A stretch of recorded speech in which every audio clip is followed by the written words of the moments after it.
So good morning, time check 6:38. So magpaparonda na tayo.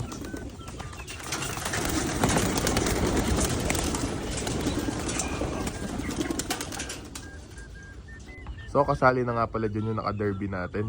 So check natin. Yan, so okay naman. Buo-buo naman yung dumi nila. Yung mga naka-derby ko naman. Yung sa brown to. Yung sa isa, yan okay din. Yan, so all goods na. Madali lang linisin dahil buo-buo lang yung dumi. So inulit ko sa umaga, isang ganto karami para sa 20 ibon na. Yan, so probiotics tayo ngayon. Sa mga nagtatanong, ito yung probiotics ko. Time check 7:11. Yan sila, lumilipad pa. So time check 7:21. Ayun sila, may mga nakasabay sila. Time check 7:31.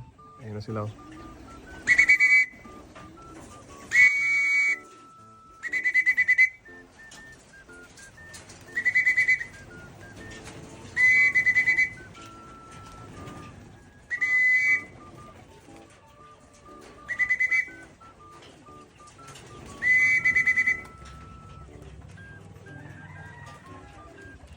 Yun, so probiotics sila ngayon.